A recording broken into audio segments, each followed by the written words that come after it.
Pesquisas dizem que seu sistema nervoso pode fabricar uma farmácia de substâncias químicas que funciona 3 vezes melhor do que qualquer medicamento. Isso é o que nossos dados mostram. Uau.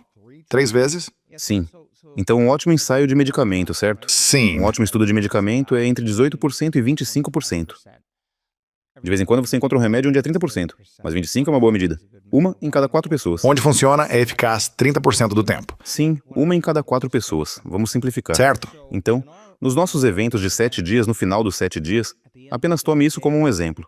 Todo mundo tem seu próprio genótipo, e os genes produzem proteínas. Seu genótipo é diferente do meu com base na nossa cultura, com base nos nossos ancestrais, tudo isso. Raça, sabe, países. Mas se os genes produzem proteínas, e as proteínas são responsáveis pela estrutura e função do seu corpo, ao final de 7 dias, quando olhamos para todos com seus próprios genótipos individuais, ao final de 7 dias, 80% da população está expressando os mesmos genes e produzindo as mesmas proteínas. O que isso significa? 80%. Isso significa o bando, a tribo, o rebanho. Há uma consciência emergente que acontece quando as pessoas pensam de forma diferente, agem de forma diferente e sentem de forma diferente. Isso está literalmente sendo refletido em sua biologia. 80%. Se fizermos um estudo com meditadores avançados e pegarmos o plasma deles e colocarmos na presença de diferentes células cancerígenas, 84% das pessoas que são meditadoras avançados têm fatores no sangue que impedem o câncer de se multiplicar e se mover. Isso é uma porcentagem Sério? muito alta. Retira 70% da função mitocondrial da célula. Se fizermos um estudo sobre doenças de dor pelas quais as pessoas vêm aos nossos workshops, aparecem 63 diferentes condições crônicas de saúde. O que vemos é unânime em todos os casos. Ao final de 7 dias, os níveis de dor desaparecem ou diminuem bastante, independentemente da doença. E eles têm mais energia, certo?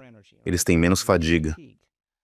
O que significa se eles estão sentindo menos dor, seja ansiedade, depressão, TPT, câncer, esclerose múltipla, lúpus, Parkinson, não importa? Uma intervenção. Não há um único medicamento que funcione para tudo, que tire a dor de todas essas diferentes doenças. Uma intervenção está tirando a dor em 63 diferentes doenças. Assim estamos sentados conversando com os cientistas. E a próxima pergunta é: é possível? É possível independente da condição de saúde deles, que estejam produzindo seus próprios opioides endógenos, sua própria farmácia natural de morfinas, sua própria farmácia natural de analgésicos? Certo. Agora adivinhe qual foi a porcentagem. Lembre-se, estudos de medicamentos, 25%. Quantas pessoas chegando após 7 dias Sim. estão realmente criando Seus próprios opioides endógenos. uma Sua farmácia própria morfina natural sua dentro própria do farmácia corpo? de substâncias químicas antidor e vamos usar? Que porcentagem? Não sei. 70%, 80%, 90%? 100%. 100% das pessoas. Então, 100% das pessoas que chegam após 7 dias de meditação. Sim. 100% das pessoas que medimos. Todas elas estavam, de fato, um opioide endógeno específico chamado dinorfina estava em quantidades tão altas que tivemos que diluir a substância para poder medi-la, porque essa é a inteligência do corpo. Logo, quando eu digo que o sistema nervoso pode fabricar uma farmácia de substâncias químicas que funciona 3 vezes melhor do que qualquer droga, no mínimo, 3 vezes melhor seria 75%, certo? Mas quando olhamos para a nossa comunidade, quando estamos medindo coisas diferentes, fatores diferentes, é 80%, é 84%, é 95%, é 100%, certo? E a probabilidade disso acontecer com você é muito alta. E não estamos estudando pessoas que dedicaram 40 anos de suas vidas à meditação ou oração. Estas são pessoas que nós finalmente, através de toda a nossa pesquisa, descobrimos uma fórmula. E se você puder seguir essa fórmula, perceberá que começará a mudar, certo? E esse é o ponto importante. Todo esse conceito da farmácia interna para criar alívio da dor, novamente, você está falando sobre a pesquisa que revelou que o corpo tem o que você chama de farmácia interna. Se alguém esteve tomando medicação para minimizar sua dor ou apenas gerenciar a dor que teve por anos, ou se precisa tomar medicação para ter uma sensação de alívio da dor que está sentindo no corpo. O que alguém precisa fazer para ativar sua farmácia interna sem medicação para dor? Medicação externa? Tipo, o que alguém precisa fazer em casa para ativar sua farmácia interna para criar alívio da dor agora? Sim. Se eles não têm 7 dias. Antes de tudo, eu jamais diria para alguém parar de tomar a sua medicação para a dor. O que normalmente acontece para a maioria das pessoas é que elas se sentem tão bem que percebem que não precisam mais disso. Esquecem de tomar. Se esquecem de tomar ou simplesmente superam isso. Sim. Elas têm algo, como ouvimos depoimento após depoimento, muitas pessoas dizem, algo simplesmente ligou. Como se eu simplesmente sentisse algo. Como se eu voltasse a ficar online. Como se eu tivesse ligado. Então, em primeiro lugar, o primeiro passo, é claro, é que fomos programados em algo diferente. Não fomos programados para entender que seu corpo tem a capacidade inata de produzir essa farmacologia de substâncias químicas que poderiam curá-lo, certo? Está no nosso sistema de crenças.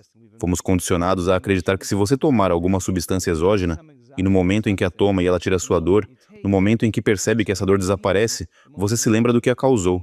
Então, da próxima vez que sentir esse desconforto, da próxima vez que sentir essa dor, seu cérebro automaticamente deseja essa imagem para tirar a dor. E assim nos tornamos dependentes de certas coisas. Também temos, você sabe, toneladas de pesquisas sobre o efeito placebo de pessoas tomando uma pílula de açúcar ou algum outro comprimido neutro para alívio da dor, e isso lhes dando esse alívio ao mesmo tempo, mesmo que não tivesse nenhum dos químicos que deveriam proporcionar esse alívio, correto? Isso é totalmente verdade. Na verdade, escrevi um livro sobre isso. Livro chamado You Are the Placebo. Certo. E é meio que... Fiquei tão bravo comigo mesmo por tanto tempo, porque se você pensar nisso, como você pode dar a alguém uma pílula de açúcar, uma injeção de soro fisiológico, ou realizar alguma falsa cirurgia, ou procedimento simulado, e uma certa porcentagem dessas pessoas aceitarão, acreditarão e se entregarão ao pensamento, sem qualquer análise de que estão realmente recebendo a substância ou tratamento real, e começam a programar seu sistema nervoso autônomo para fabricar uma farmácia de produtos químicos iguais à substância que acham que estão tomando. Então, foi a substância inerte que os curou ou eles se curaram apenas pelo pensamento? A minha questão é, por que você precisa de um placebo? Se você entender os mecanismos de como isso ocorre, você pode ensinar as pessoas como fazer isso sob comando? Sim. E a resposta é sim. Fizemos pesquisas onde pegamos pessoas que não faziam ideia do nome do gene, mal conseguiam pronunciá-lo. Mostramos a elas a imagem dessas estruturas quaternárias das proteínas que esses genes produzem. Suas mentes, com pensamento analítico crítico, não têm ideia de quantos aminoácidos são feitos, qual é a sequência dos aminoácidos, não têm ideia do peso atômico da estrutura. Tudo o que eles precisam é do nome, desde que estejam no estado certo de mente e corpo, com a porta entre a mente consciente e a subconsciente completamente aberta para receber informação. Será que eles poderiam usar a intenção para regular esse gene? As intenções poderiam funcionar como informação para ativar esse gene. Tudo bem, pronto para isso. 100% das pessoas no primeiro estudo, tudo bem? Oh, No segundo meu estudo Deus. foi cerca de 95%. Eles regularam o gene, Só com pensamento? só pelo pensamento. Então agora pense sobre isso. Não tomando pílula, não tomando remédio. Certo. Então isso não é para todo mundo.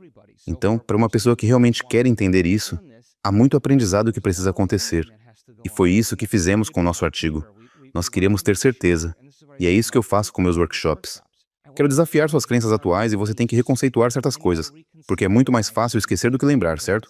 Então, é preciso uma revisão constante, ensaio e reflexão sobre isso. E é isso que fazemos. Ensinamos as pessoas informações. Elas têm que ensinar de volta para a pessoa ao lado delas. Elas precisam fixar isso em seus cérebros. Eles precisam entender o que e o porquê para que o como seja instrumental, certo? Assim, eles podem atribuir significado à ação. Então veja uma pessoa que realmente deseja curar-se e mudar. E a propósito, tivemos tantas pessoas nos últimos 5 anos que nunca chegaram a participar de um evento de uma semana. Apenas pegaram um livro e leram ou fizeram um curso online, fizeram as meditações. E você sabe, apareceram e não tinham mais doença de Parkinson ou não tinham mais câncer. Apareceram e não tinham mais uma certa condição de saúde ou se tornaram confiantes ou seja lá o que fosse. Então as pessoas estão aprendendo sozinhas como fazer isso. Mas eu nunca, jamais pediria a alguém para entrar na experiência sem ter o conhecimento primeiro. Eu realmente acho que o conhecimento é o precursor, certo? E quanto mais conhecimento temos e entendemos, mais podemos atribuir significado quando se trata de fazer algo com isso. Se uma pessoa realmente diz, você sabe de uma coisa? Eu vi os dados. Tipo, se ele está dizendo isso, eu fui e procurei o artigo e parece que eles estão realmente fazendo sua própria farmácia de produtos químicos. Se outras pessoas estão fazendo isso, de todas as idades, de todas as raças, de todos os tamanhos, formas e culturas, de todas as dietas, então eu posso fazer isso também, certo? E é assim que uma nova consciência se reflete em um coletivo, certo? Então, uma pessoa que realmente quer fazer isso só precisa do conhecimento, da informação e da curiosidade. Nós estudamos a linguagem da transformação, e a curiosidade é a grande questão. Quando você entra curioso, tipo, eu estou curioso. E então a curiosidade leva ao desafio, certo? Porque agora, uma vez que você tem isso em mente, você sabe que o desafio é que de alguma forma você tem que mudar. E realmente ninguém muda a menos que seja desafiado. Quero dizer, é assim que é. Então há o desafio de lutar com a velha crença e a nova crença.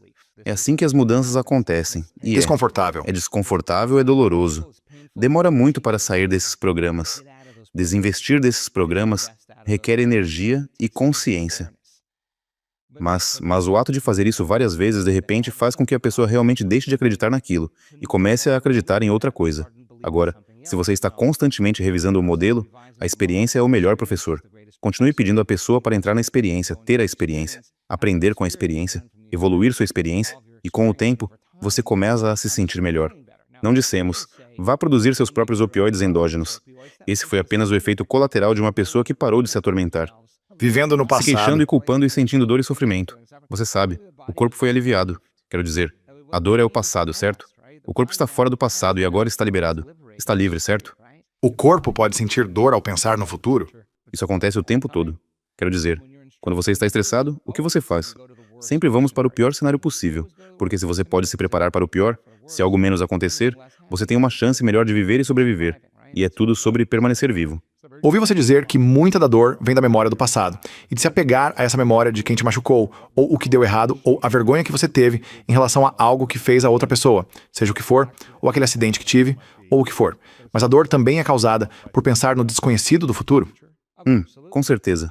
Você pode pensar em algum pior cenário possível e se fixar nesse fluxo de consciência de tal forma que seu mundo interior se torne mais real do que o seu mundo exterior, qualquer que seja esse pior cenário. E você realmente sentirá a emoção desse futuro antes que aconteça. Você sente a ansiedade, você sente o medo, você sente a preocupação, e o corpo está recebendo uma descarga de adrenalina. Está ficando agitado, e você está condicionando o corpo a se tornar a mente do medo. E é assim que as pessoas têm ataques de pânico. Faça isso várias vezes. Está tão condicionado no corpo que o corpo terá um ataque de pânico sem a sua mente consciente perceber. Tente o quanto puder controlá-lo com sua mente consciente, você não consegue. Você programou isso subconscientemente, certo? E tantas pessoas acabam sofrendo e imaginando uma vida que nunca realmente acontece, mas elas vivem isso todos os dias até que algo finalmente aconteça, certo? Acabei de fazer uma palestra em um evento de Mastermind há algumas semanas com muitos dos principais empreendedores, aqueles que estão faturando, 7 dígitos em seus negócios ou mais. Essas são pessoas bem-sucedidas que alcançaram um certo nível em suas carreiras ou negócios. Mas mesmo nesse estágio, havia um grupo de pessoas que, quando eu disse, levantem a mão se vocês já tiveram o sonho de escrever um livro, ou lançar um novo projeto, ou um show, ou algo criativo que queriam fazer, mas estavam pensando nisso por mais de um ano. E a maior parte da sala levantou a mão. E eu continuei. Mantenha sua mão levantada se você esteve pensando em lançar este livro ou essa ideia por 5 anos. E ainda assim, muitas pessoas na sala mantiveram suas mãos levantadas. E depois, mantenha sua mão levantada se você pensou nisso por 10 anos. Não tantas, mas ainda havia pessoas com suas mãos levantadas que estiveram pensando em realizar esse sonho, essa ideia, esse projeto, essa coisa que queriam expor de uma forma mais ampla. E essas eram pessoas bem-sucedidas, mas muitas delas tinham esse medo do futuro, de não dar certo e não ser um sucesso tão grande quanto a coisa anterior ou qualquer outra razão. Por que tantas pessoas que são bem-sucedidas têm dificuldade em se expor, em criar seu sonho, lançar o projeto, fazer algo novo? Por que tantas pessoas lutam ou sofrem por não agir naquilo que realmente querem fazer? E elas esperam por anos pensando. Sim. Bem, novamente você sabe, é a mesma coisa com mudança, sabe? E as pessoas que dizem, um dia eu vou mudar, ou vou mudar amanhã, estão em um programa, certo? O mais do que provável é que a pessoa não tenha apenas esculpido essa paixão, mas o ingrediente que traz algo à vida, porque estudamos isso agora, é realmente a empolgação dessa visão. Você pode ter essa visão, e se ela for estéril, sem a empolgação, não há energia para se mover em direção a ela. Mas ninguém vai criar essa empolgação além de você. Quero dizer, ninguém está vindo te salvar. Ninguém vai aparecer para te dizer isso, como aquela pessoa que fala, meu Deus, tive uma visão, cara, estou tão animado, vou fazer isso acontecer. Acabou de uma vez por todas. Está acontecendo. Então eles já vivem nesse futuro, certo? A questão é, E eles se o mantêm você... vivo. Sim. E se você estiver animado, mas o medo for maior que a animação? Então você nunca vai mudar. Você nunca vai mudar. O medo tem que ser... pode haver alguma ansiedade ou preocupação. Será que isso vai funcionar? É só uma escolha. Quando você decide mudar e toma essa decisão, ela carrega uma energia tão poderosa que supera os padrões enraizados no seu cérebro e o condicionamento emocional do seu corpo, fazendo com que o corpo responda a uma nova mente. A escolha que você faz naquele momento, o corpo se desperta para sentir a emoção daquele futuro antes que aconteça. Quanto mais forte a emoção que você sente, mais você se lembra dessa escolha. De certa forma, você está dando ao seu corpo uma amostra, um gosto emocional do futuro. E muitas pessoas dizem, eu me lembro exatamente do momento em que decidi mudar. Posso te dizer exatamente onde eu estava, que hora do dia era, com quem eu estava. Porque o evento se tornou uma memória de longo prazo, certo? Então, quanto mais forte for a emoção que sentimos em relação a algum trauma em nossa vida, mais atenção damos a isso, mais marcamos isso em nosso cérebro e corpo, como uma memória de longo prazo. Agora, a pessoa está fazendo isso apenas pelo pensamento. Então, se elas não conseguem sair do estado de repouso, então, de certa forma, não é que estão mentindo para si mesmas. É apenas que o corpo sabe que elas não vão fazer isso. E assim o corpo pode dizer, fique no sofá, assista mais uma rodada de Netflix, assista mais um episódio. Quer mais sorvete? Coma um pouco mais de sorvete. Sim. Deixe pra amanhã. Você sabe, você está indo muito bem, sabe? Ah, mas tá tudo bem. Não tem nada de errado com isso. Mas se alguém realmente quer realizar seu sonho, tem que estar possuído por ele, quero dizer, até certo ponto. Entendo. Sim. Obcecado. Possuído. Como se estivesse o tempo todo na mente deles, não como uma obrigação. É tipo, meu Deus, estou tão animado com isso. E eu vi pessoas no nosso trabalho criarem uma enorme abundância. No momento em que se concentraram foi como, eu sabia disso. Como se o corpo entendesse, certo? O corpo está sentindo o gosto do futuro, e então tudo o que eles tinham que fazer era manter essa sensação todos os dias, porque era essa energia, essa empolgação, que os motivava a sair da cama e fazer uma escolha diferente, mesmo que não quisessem. Pessoas ricas não investem o que sobra.